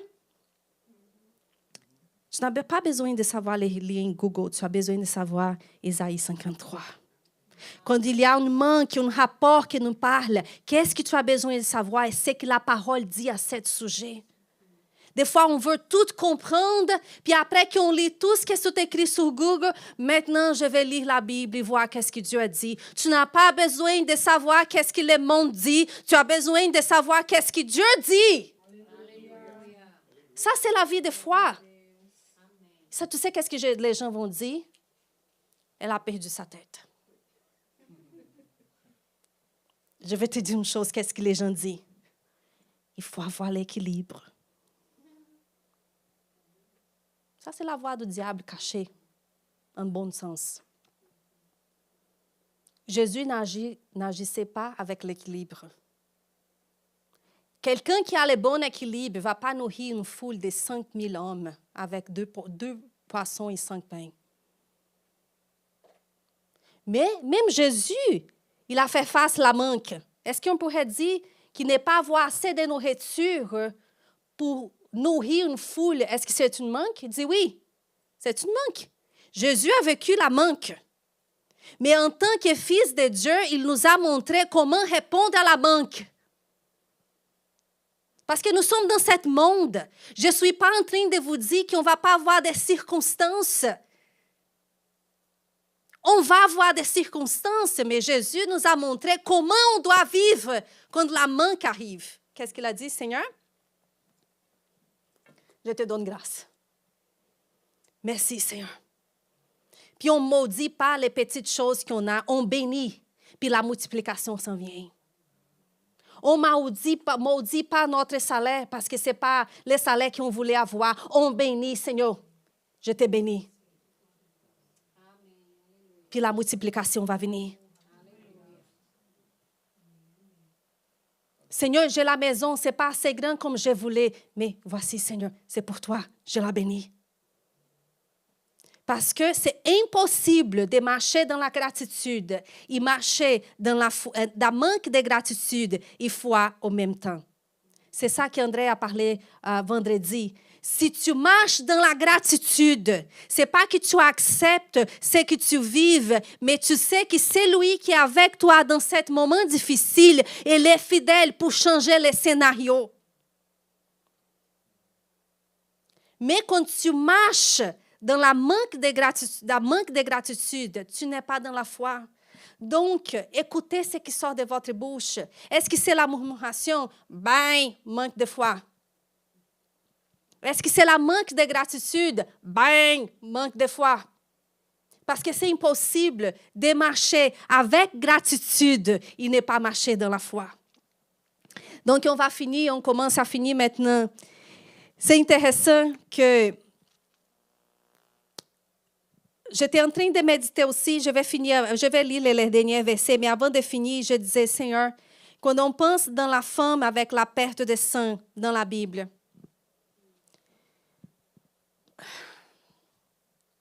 imagine-toi, la banque l'appelle, on va mettre l'histoire de la Bible dans notre réalité, dans notre vie aujourd'hui. Qu'est-ce qu'elle a vécu? Elle a vécu un appel bancaire qui a dit, écoute, tu n'as plus d'argent. Donc, si tu vas aller chercher un autre médecin, si tu as besoin d'examens ou de médecins ou de médicaments, tu n'as plus d'argent. Oui ou non? Puis elle reçoit l'appel du médecin. Elle a fait tous les examens ici, comme ici au Québec, ils font après 1 an, il appelle, il dit, écoute, il n'y a plus de traitement. Il n'y a rien qu'on peut faire. On a déjà donné tous les traitements qui sont couverts par la RMQ. Puis malheureusement, il n'y a rien qu'on peut faire. Puis après, elle reçoit un appel du CLSC qui dit, écoute, je ne peux plus sortir de la maison parce que c'est contagieux. C'est ça le scénario. Pas d'argent, pas de traitement, et elle devrait être toujours isolée. Mais elle a décidé de faire quoi? Si j'ai besoin juste de toucher à lui. J'ai besoin juste de toucher à lui. Je n'ai pas besoin d'écouter ce que les médecins ont dit. Je n'ai pas besoin d'écouter ce que la banque a dit. Je n'ai pas besoin d'écouter ce que les lois ont dit. Mais j'ai besoin juste de toucher à lui. Donc, chaque fois qu'on détourne nos regards du problème et on met notre regard sur ce qu'il a dit, c'est ça qu'on commence à marcher vers le miracle. Mais les gens font le contraire. Andrea, les banques m'appelaient, Andrea, il n'y a plus d'argent. Qu'est-ce que j'ai fait, Andrea? Puis on appelle à notre mère, on appelle la belle-mère, on appelle à nos amis plus proches. Je ne sais pas qu'est-ce que je suis venue faire ici. J'ai plus l'argent. En plus, j'ai plus l'assurance maladie. Qu'est-ce que Dieu a dit? Ça, c'est la chose plus importante. Ce n'est pas qu'est-ce que tout le monde dit, mais qu'est-ce que Dieu a dit à ce sujet. Qu'est-ce que Dieu a dit à ce sujet? Et les prochains versets, qui c'est les versets 6, 7, je ne me souviens plus. Non, on va mettre les 6. L'ayant jeté, il a pris une grande quantité de poissons. Et leur filet se rompait. Imagine-toi. On se met dans une position dont je vais croire. Je vais croire dans les miracles. Je vais croire en ce que Dieu a dit. Je vais croire en ce que la parole dit. Je vais parler ce que la parole dit. Puis les gens sont en train de quoi? De rire. De moquer de nous. Parce que nous n'utilisons pas là le bon sens. Nous n'utilisons pas l'équilibre. Puis tout à coup, Jésus est fidèle, puis il répond à sa parole. Et on va voir les prochains versets. Ils firent un signe à leurs compagnons qui n'avaient pas la foi d'être dans la mer, qui étaient avec la barque stationnée. Ils firent un signe à leurs compagnons qui étaient dans l'autre barque de venir les aider. Ils remplirent les 2 barques au point qu'elles enfonçaient. C'est comme ça dans ta vie. La récolte, Dieu va combler tellement, Dieu va être tellement fidèle vers ta vie que tu vas appeler les incrédules et dire, viens ici voir avec moi, viens ici voir les résultats de la foi, viens ici voir qu'est-ce que je suis en train de vivre. On doit vivre de telle façon que les gens qui ne vivent pas par la foi vont avoir la honte. Dans le sens comme que je pensais que, si vous parlez avec Andrea, des fois vous sentez comme ça. Je pensais que je vivais par la foi, mais si je parle 5 minutes avec Isaac, je vois que j'ai besoin de plonger plus en Dieu. Ce n'est pas pour amener la condamnation. C'est pour donner la soif et faim vers les autres, pour que les gens puissent nous voir et dire, il y a quelque chose que je ne vive pas encore, mais si je vois ta vie, je veux vivre comme tu vis. Dieu va prendre l'ordinaire, il va mettre l'extra. Et tout le monde qui ne croyait pas vont voir que la parole de Dieu, elle est fidèle, elle est efficace, elle est parfaite, elle est puissante. Quand les gens disent, oh, au Québec, les choses sont difficiles, nous sommes en train de dire que la parole de Dieu, elle fonctionne au Brésil, aux États-Unis, mais ici au Québec, dès qu'elle traverse la frontière, oh, elle perd la puissance. C'est impossible, c'est la même parole. Donc, le verset suivant, j'essaie de finir, mais il dit, quand il vit cela, Simon-Pierre tombe aux genoux de Jésus et dit, « Seigneur, retire-toi de moi parce que je suis un homme pécheur. » Tu sais, cette sensation d'indignité, il arrive parce que les gens ne connaissent pas ce que Jésus a accompli. Les choses, elles vont arriver dans notre vie, pas parce que nous sommes parfaits, pas parce que nous sommes bons, pas parce que nous lisons la Bible 24 heures par jour, puis en même temps, on dort, on lit, on prie en langue.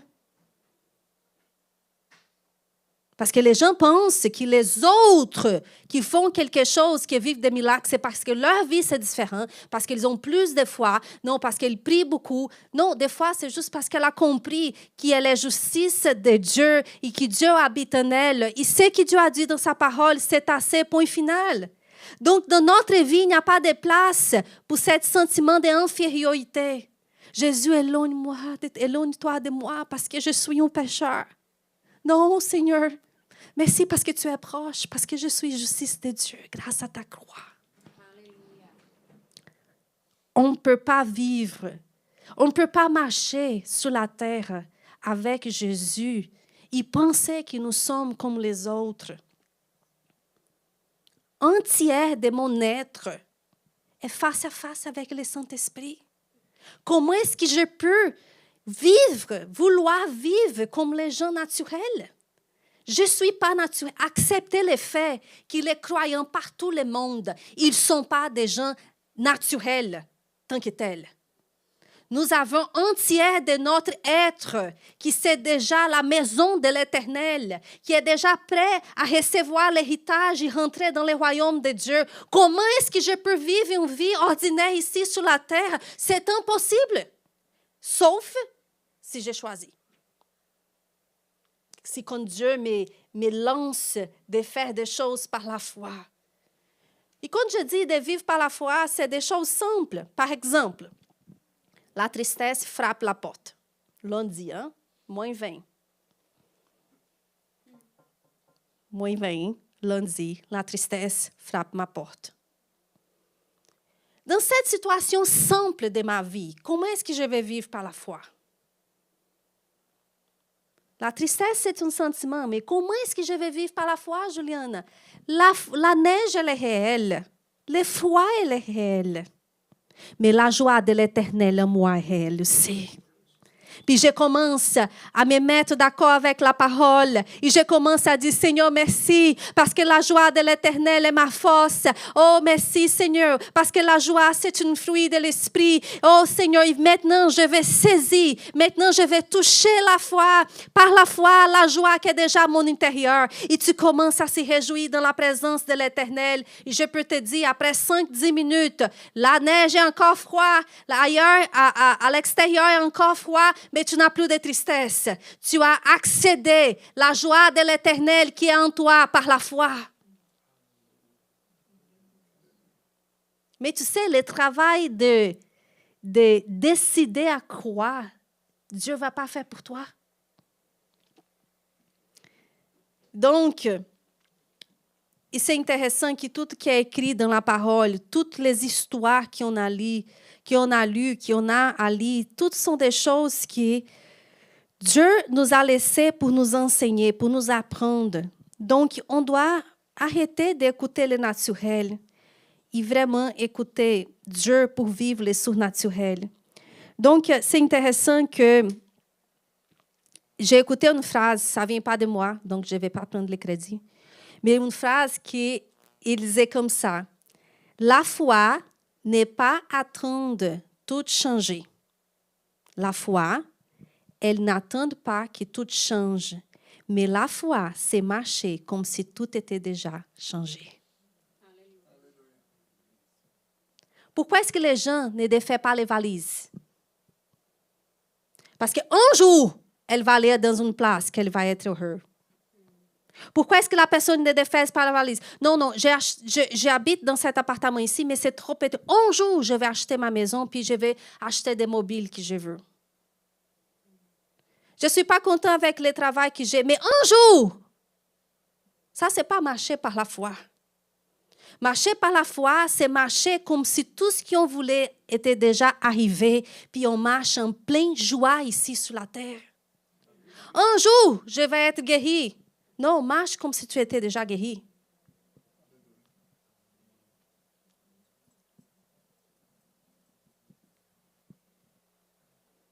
La seule chose que la Bible dit, c'est de ne pas faire des offrandes avec l'argent que tu n'as pas. Donc, tu ne peux pas aller à la banque chercher de l'argent pour venir donner ici à l'église, par exemple. Parce que c'est un argent que tu n'as pas. Donc, on ne peut pas faire des offrandes avec ce que je n'ai pas. Mais la Bible, des fois, vu que tout ce qu'on vit, tout ce qu'on croit, c'est des choses que Jésus a déjà pourvues sur la croix. Même si elles ne sont pas encore manifestées dans le naturel, la vie, des fois, va me faire marcher comme si la foi était déjà manifeste. Mais je te dis une chose, ça n'arrive pas en restant 4 heures sur les réseaux sociaux, en regardant toutes les nouvelles. Puis si tu as le temps, tu prends la Bible avant de se coucher pour te faire dormir. Parce que je te dis une chose, les choses que tu écoutes, elles changent ton intérieur. Mais les choses que tu parles changent l'extérieur. Ce que tu écoutes change ton intérieur. Mais ce que tu parles change l'extérieur. Donc, faites attention à ce que vous écoutez et faites attention à ce que vous parlez. Parce que ce que vous parlez va changer l'extérieur. Et si vous êtes en train de vivre quelque chose que vous ne voulez pas, faites attention. Peut-être vous êtes en train de récolter quelque chose que vous avez parlé dans le passé. Et Dieu a toujours la rédemption. Donc, ne vous inquiétez pas, demandez pardon, mais ne parle plus. Des fois, on vit des choses dans notre vie qu'on pense que c'est Dieu qui veut nous montrer quelque chose, que Dieu veut nous apprendre quelque chose, que c'est le diable. Et tu chicanes avec le diable toute la journée. Mais en fait, vous êtes aujourd'hui couché dans les jardins que vous avez plantés.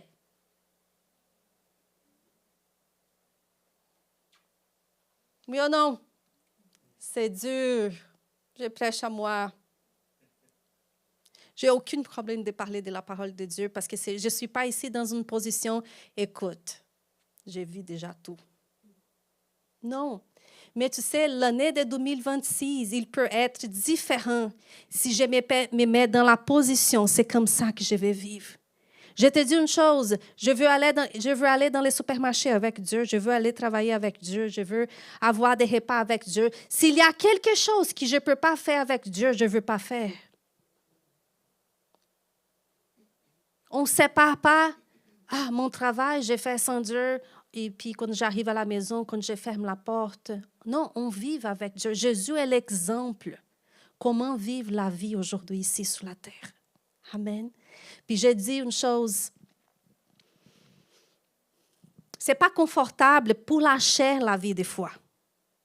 Mais plus on vit et plus on voit les interventions divines, plus on voit que c'est facile. Il n'y a plus de charge dans le sens que c'est à moi de manifester les choses. À moi, c'est de croire, de parler, de garder mon cœur, de se mettre d'accord, de lire la parole. Et comme on a vu ici, dans ce message de Pierre, il a eu la manque. Parce que si on comprend que la pêche était son salaire, qu'est-ce qu'il a reçu de message? Aujourd'hui, tu as travaillé toute la nuit, mais tu n'as pas de salaire. Ça, c'était le message. Oui ou non?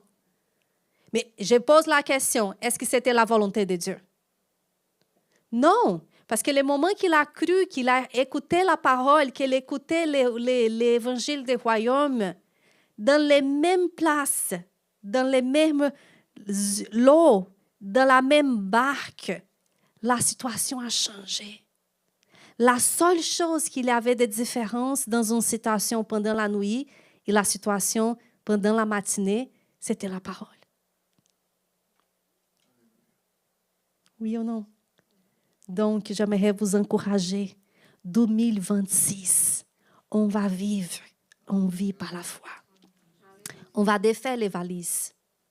Parce que quand on garde la valise prête, nous sommes en train de dire à Dieu, je ne suis pas satisfait avec ce que tu m'as donné. Je ne sais pas vous, mais par exemple, si on part en voyage pour 3 jours, par exemple, on ne défait pas les valises parce qu'on sait qu'on va partir bientôt. Mais si on part pour un voyage de 1 mois, 2 mois, on dit on va nous accommoder un petit peu parce que je sais que je vais rester un petit peu plus ici.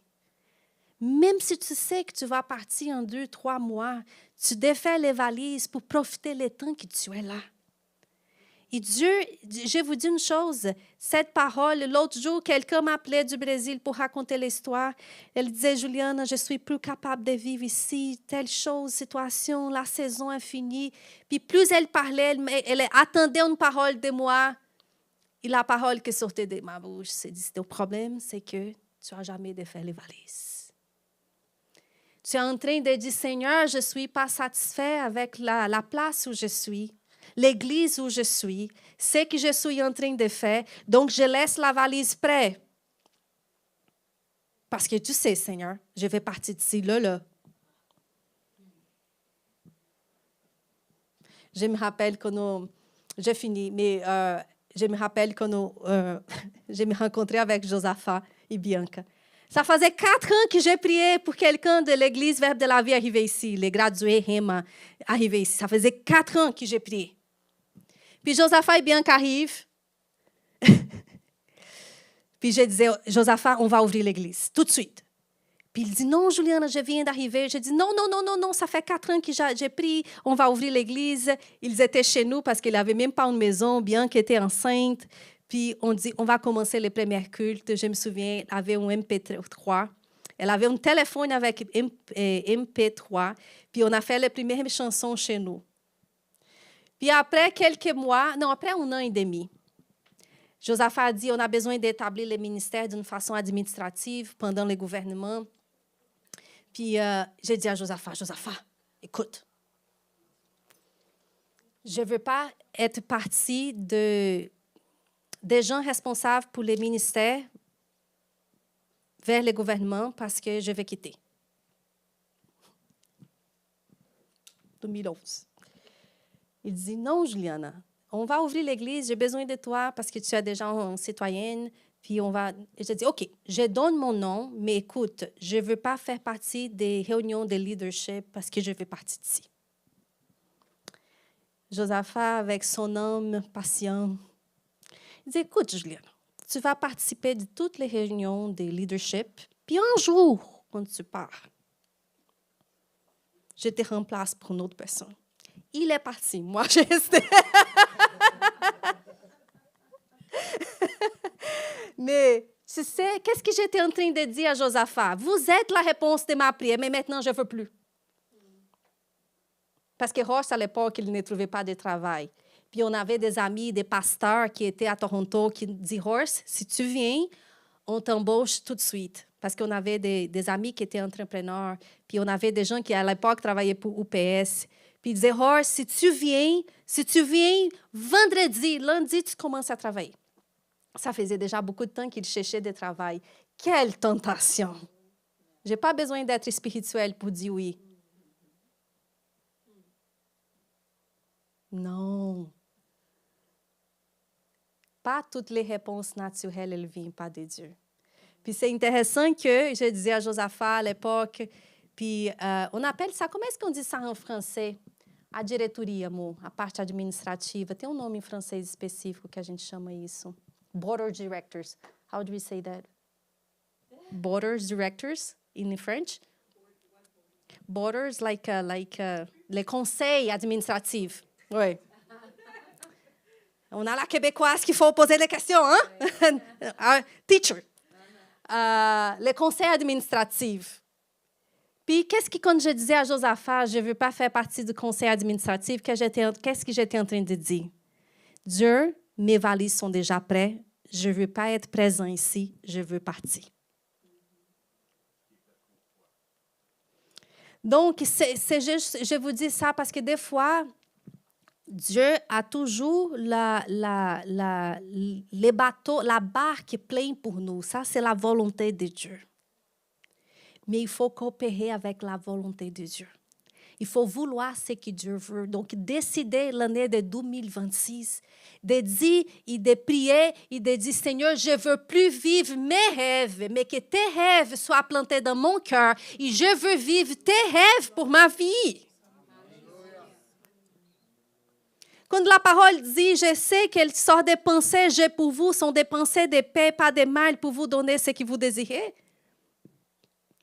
C'est pas que je vais demander, je vais désirer des choses charnelles, puis peu importe les plans de Dieu. Dieu veut avoir une vie d'intimité avec nous de telle façon qu'il va mettre ses plans, ses pensées, ses rêves dans notre cœur, qu'on va avoir juste des rêves divins pour notre vie. Et c'est ça des rêves, des pensées, c'est des rêves que Dieu veut établir dans notre vie. Donc, décidez à vivre l'aujourd'hui où vous êtes, le travail où vous êtes, l'église que vous êtes, en faisant ce que vous êtes. À l'époque, j'étais dans la salle des bébés avec 8 bébés, toute seule. Et j'avais David et Philippe à la maison. Mais j'ai vécu beaucoup de résistance. Mais ce n'était pas le diable ni Dieu, c'était juste mon âme. Amen. Donc, vivre avec les sentiments des attentes pour le futur, ça c'est correct. Voir l'invisible, ça c'est correct. Le problème, ce n'est pas vivre le présent avec Dieu. Amen. On va se mettre debout. Je sais que j'ai dépassé un petit peu. Pas un petit peu, beaucoup. Mais c'est rare. Je prêche juste le mois prochain. Donc, on va finir cette culte. On va consacrer encore une fois notre 2026. Père éternel, est-ce que le groupe de louanges pouvait venir ici? On n'a pas besoin de chanter toute une chanson, une ministration, mais j'aimerais juste faire une prière avec vous ici. Puis, les prochaines 2 minutes, on va consacrer encore une fois l'année de 2026. On va dire au Seigneur, Seigneur, ce n'est plus ma volonté, mais c'est ta volonté, Seigneur. Merci, Seigneur, parce que peut-être vous avez pendant des années laissé la valise prête, en train de rejeter les présents que Dieu a préparés pour vous. Mais dans chaque saison, Dieu a des choses à travailler dans notre vie. Dans chaque saison, Dieu est en train de travailler des choses qui vont ouvrir des portes pour le futur. On ne peut pas vivre la saison que nous sommes en pensant que la prochaine saison va être meilleure. Non, la meilleure saison dans le sens que ce que Dieu veut faire dans notre vie, il est en train de travailler. Et quand le moment de rentrer dans la nouvelle saison, on va rentrer par la foi avec Dieu, avec les valises prêtes. Merci, Seigneur, parce qu'on va mettre ta parole en 2026 devant nos yeux, dans notre bouche et dans notre cœur. On va donner la priorité, Seigneur, à ta parole. On va laisser ta parole sortir de notre bouche. On va établir la parole de Dieu dans notre circonstance. On ne va pas écouter qu'est-ce que les rapports, qu'est-ce que la banque, qu'est-ce que la loi du Québec, la loi du gouvernement dit, Seigneur. Mais on va écouter qu'est-ce que tu dis dans notre vie. Je vais parler ce que tu dis. Je vais établir ce que tu dis et je vais récolter dans ma vie des résultats extraordinaires parce que nous marchons ici sur la terre avec Dieu.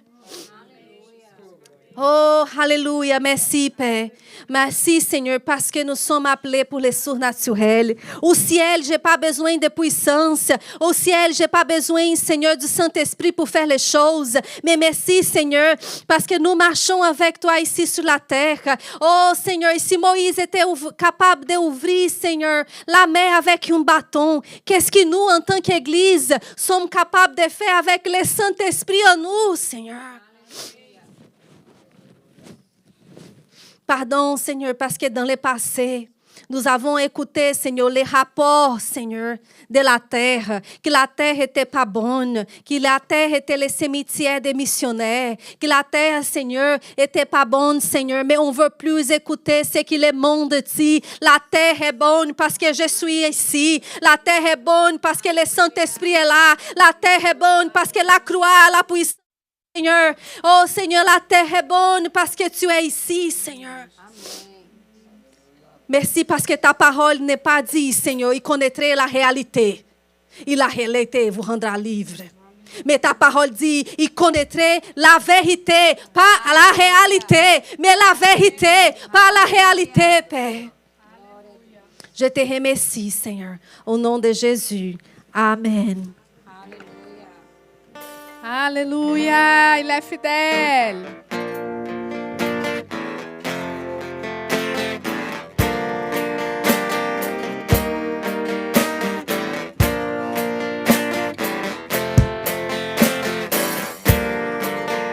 d'Abraham, tu es le Dieu fidèle à l'alliance éternelle. Encore et encore, tu nous as prouvé que ta parole est vraie. Quand vient l'ouragan et souffle l'évangile, ne tremblez pas. Maintenant je sais ce que tu promets, oui tu le feras. Tu es fidèle et bon pour moi. Tu es fidèle et bon pour moi. Oui, dans l'allégresse et dans la détresse, je louerai ton nom. Tu es fidèle et bon pour moi. Oh, on croit en lui. Dieu d'éternité, le monde peut passer, ta parole est certaine. L'histoire est témoin, tu tiens tout dans ta main, tu es fidèle et vrai. Quand vient l'ouragan et souffle l'évangile, ne tremblez pas. Maintenant je sais ce que tu promets, oui tu le feras. Tu es fidèle et bon pour moi. Tu es fidèle et bon pour moi. Oui, dans l'allégresse et dans la détresse, je louerai ton nom. Tu es fidèle et bon pour moi.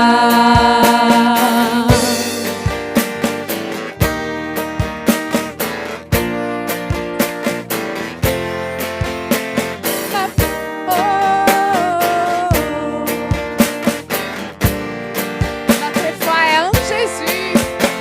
Ma foi est en toi, Jésus, mon ancre et mon rocher. Oui, mon espoir à jamais, sur toi je peux compter. Ma foi est en toi, Jésus, mon ancre et mon rocher. Oui, mon espoir à jamais, sur toi je peux compter.